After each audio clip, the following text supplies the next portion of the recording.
The 18th century copper secret that makes fertilizers obsolete. There is a document, kept for over 200 years in archives that most people will never open, that describes, in Latin and Old French, how an anonymous farmer from Burgundy grew wheat in rocky, arid soil, using nothing but a metal wire buried in the ground. There was no fertilizer, no modern irrigation, not even a full understanding of what was happening in that silent soil. And yet, the plants grew twice as tall. It is 2026. Food inflation in Brazil has exceeded 30% over the last 18 months. Reservoirs in 7 states are operating below half capacity. The cost of a bag of nitrogen fertilizer has tripled in 3 years. The chemical dependency of modern agriculture is not a historical coincidence. It is a choice made by corporations that need you to believe that the earth on its own is not enough. But what if I told you that the earth is more than soil? That it is a living electric field, pulsing with energy that your ancestors knew how to harness, and that the modern industry has spent decades trying to erase that knowledge. Today, we are going to exhume that secret. The technique is called electroculture, and it has existed since the 18th century. Documented by naturalists, farmers, and natural philosophers who noticed something that contemporary science has only begun to confirm in recent decades, that planet Earth is a giant antenna, and that a simple copper wire can turn your garden into a receiver of that energy. Free, no patent, no dependency. If you are not yet part of this community, the subscribe button is right below. This channel does not sell fertilizer, does not sell pesticides. Here, we build resistance, step by step, with what the earth already offers. Ring the bell. The next video may be the most important one you watch this year. Let us start from the beginning. From the invisible. From the science that no agrochemical sales rep will ever explain to you on a Wednesday afternoon. The invisible science of the electromagnetic field. The earth is not merely rock and magma. It is a planetary-scale electrical generator. Its core of molten iron and nickel, spinning inside a solid mantle, creates what geophysicists call the geomagnetic field, an invisible shield that protects us from solar radiation and that permeates every cubic centimeter of the soil beneath your feet. But there is a second source of electricity that 18th century naturalists began to observe with curious eyes: the atmosphere. Between Earth's surface and the ionosphere, there exists an electrical potential difference of approximately 250,000 volts, with an average vertical gradient of 100 volts per meter. This means that on a clear day, at 1 meter above the ground, there are 100 more volts than at ground level. The Earth is literally charged. Now, imagine what happens with plants. A tall tree with deep roots is, in essence, connecting 2 distinct electrical poles. The leaves up high, positively charged by the atmosphere. The roots in the ground, in contact with the negative pole of the soil. The entire plant is a circuit. This is not poetic metaphor. It is biophysics. The internal processes of plants, nutrient absorption through osmosis, the transport of ions across cell membranes, the enzymatic activation of roots, all of them depend on electrochemical gradients, and those gradients can be amplified. With the right conductor, in the right position. In the soil, water percolates through the substrate's pores by capillarity, carrying dissolved mineral ions along with it. When a conductive electrode is present in that medium, it alters the zeta potential of the soil's colloidal particles, increasing the bioavailability of nutrients and accelerating microbial activity around the roots. Microorganisms respond to the electric field. Studies published in the 1970s and 1980s, especially by researcher Justin Christoflo in France and agronomist Victor Bose in India, documented growth increases of between 20 and 80% in crops subjected to electroculture. What they discovered, separated by oceans and decades, was the same thing. The very same thing the anonymous farmer from Burgundy already knew 300 years ago. But why have we never heard of this? Because a copper wire buried in the earth has no patent, No profit margin, no sales rep with a bag of free samples. Electromagnetic energy is free, and everything that is free frightens those who need to sell what nature already offers at no cost. That is the physics. Now, let us talk about chemistry. Specifically, the chemistry of a red metal that entire civilizations considered sacred. The geology of copper and choosing the right materials. Copper, not aluminum, not galvanized iron, not plastic coated in metal. Pure copper. And the reason why this matters is just as important as the technique itself. Overlooking this detail is a guaranteed path to failure. Copper is the third best electrical conductor in nature, behind only silver and gold. But unlike those, copper has a specific geochemical property that makes it singular for use in soil. It is oligodynamic. This means that at extremely low concentrations, the copper ions released into the soil are bacteriostatic, suppressing pathogenic microorganisms without destroying the chain of beneficial mycorrhizal fungi that plants need to survive.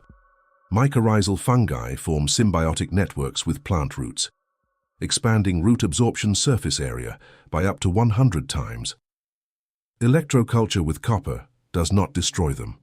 On the contrary, the mild ionization of the substrate appears to stimulate their proliferation, as reported in rhizosphere studies conducted at the universities of Wageningen and Guelph.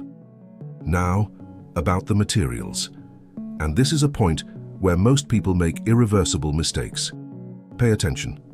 Critical mistake number 1. Enameled or varnish-coated copper wire.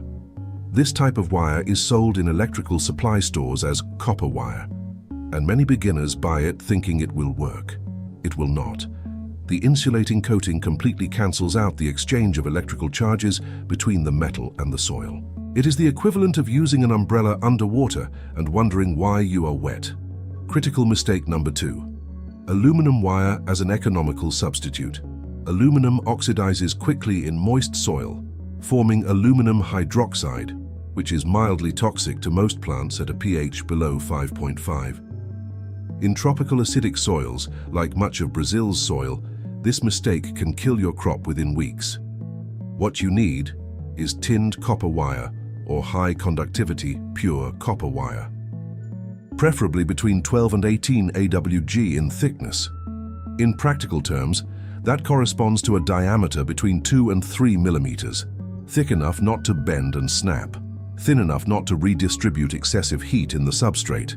The other option, and here we enter territory that the 18th century records describe with enthusiasm, is to use solid copper rods, recycled copper irrigation pipes, copper rebar from old plumbing installations, or rods purchased at larger electrical supply stores. The greater the surface area in contact with the soil, the greater the electrochemical exchange area. The electrical conductivity of pure copper is 58 megasiemens per meter. Copper alloys mixed with other metals, such as brass, have significantly lower conductivity. Brass wires, often sold as copper at popular hardware stores, can have up to 60% less conductive efficiency than pure copper. The authenticity of the material is not fussiness, it is physics. One final word on supplementary materials. Some advanced electroculture practitioners describe the use of helical antennas, copper spirals positioned above the soil at a specific angle, to capture not only the vertical electric field of the atmosphere, but also Schumann frequencies. The natural electromagnetic resonances of the Earth ionosphere cavity that oscillate between 7.8 and 42 Hz. This refinement is documented in the work of Justin Christoflo and will be the subject of a separate video on this channel. For now, a simple wire is enough, and enough is already extraordinary. Let us get to what matters. Let us put our hands in the earth. The complete step-by-step guide, from soil to copper. Let us be direct. Electroculture does not require engineering. It requires intention, precision, and respect for the biophysics of what we are doing. Follow these steps and avoid the mistakes I will list at the end of each stage. They are responsible for 90% of all failures. Step 1. Soil assessment and preparation. Before burying any wire, you need to know your soil's pH. Soils with a pH between 6 and 7 are ideal for electroculture. In very acidic soils, below 5.5, copper ionization can be excessive. A pH kit costs less than 20 Rs at any garden store. Invest that time. If necessary, correct the pH with dolomitic limestone before proceeding. Step 2. Calculating distance and orientation. Historical records and modern experiments converge on an interesting ratio. The copper wire should be installed at a lateral distance of approximately 15 to 20 centimeters from the stem or sowing line, not directly beneath the root, but parallel to it, like a silent conductor walking alongside the plant. A north-south orientation appears to produce more consistent results, possibly because it aligns the conductor with the lines of Earth's geomagnetic field. This observation dates back to experiments documented by Grandot and Leclerc in 1880. Step 3. The excavation. Use a narrow hoe or a dibber to open a trench 15 to 25 centimeters deep. This is the horizon where microbial and root activity is most intense and where electrochemical exchange will be most effective. Do not dig deeper than necessary. Most absorbing roots of vegetable crops operate within the first 30 centimeters of soil. For root crops such as carrots, beets, and yams, you can go down to 30 to 40 centimeters. Step 4. Positioning the wire. Place the copper wire horizontally at the bottom of the trench. Do not bend it at sharp angles. Gentle curves are acceptable to go around obstacles. If you are using more than one wire for a long bed, maintain a minimum spacing of 30 centimeters between them. Wires placed too close together create constructive or destructive field interference, which can cancel out the effect or concentrate it unevenly. Leave the ends of the wire exposed above the soil, at least 3 centimeters. This exposure functions as a receiving antenna for the atmospheric electric field. Do not cut. Do not bury the tips. Step 5. Cover the trench with the same soil that was removed. If available, add a thin layer of organic compost, 2 to 3 centimeters of humus or well-rotted manure. Organic matter improves soil conductivity by retaining moisture, and moisture is the natural electrolyte that makes the system functional. Dry soil is an insulator. Moist soil is a conductor. Watering regularly is not just good for the plants, it is essential for the circuit to work. Step 6. Observation and recording. In the first 2 to 4 weeks, observe comparatively. If possible, leave a control row without the copper wire. Note the vigor of germination, the color of the leaves, the speed of growth. The first signs tend to be subtle, a deeper green in the leaves, faster seedling emergence. But as the system becomes established, in soils with good microbiota, the results become undeniable. Critical mistake number 3, the most common of all. Losing patience and removing the wire after 1 or 2 weeks without seeing dramatic results. Electroculture is not an immediate effect fertilizer. It gradually alters the microecology of the soil, and these biological processes run on their own schedule. In soils degraded by years of agrochemical use, the microbiota must first recover before it can respond to the electrical stimulus. Be patient. Nature does not operate on notification cycles. Critical mistake number 4, the most overlooked, using electroculture alongside systemic herbicides or fungicides. These compounds destroy the soil microbiota, which is precisely the biological link that amplifies the electrochemical effect of the copper. It is like turning on a sound amplifier while cutting the speaker cables. If you want the results, you need to trust the complete system. There is one final detail that the most experienced practitioners guard as a secret among gardeners. Copper ages in the soil. Over time, it develops a blue-green patina of copper carbonate, which further improves the conductivity of ions into the surrounding substrate. A wire planted today, in 2 or 3 years, will be even more effective than when it was new. You are not just planting copper. You are investing in the land, the freedom that grows beneath the soil. When the farmer from Burgundy buried that wire, he knew nothing about Schumann resonances. He had never heard the word biophysics. He had no academic publications to validate what his own eyes saw growing. He had only observation. The the stubborn curiosity of someone who refuses to accept that the earth is not enough. And a metal wire. In 2026, when the cost of an agricultural input can decide whether a family eats or not, this kind of knowledge is not archaism, it is resistance, it is food sovereignty, it is the difference between depending on a fragile distribution chain and looking at your own backyard knowing that it is enough. You do not need a hectare, you do not need investment capital, you need a few meters of copper wire, a hoe, water, and the willingness to trust what physics has already proven and forgetting tried to erase. Ancestral knowledge is not primitive. It is the most advanced knowledge there is because it survived centuries of attempts to silence it, and it is still here, in this video, on this channel, with you. If this video opened a door for you, share it with someone who also needs this key.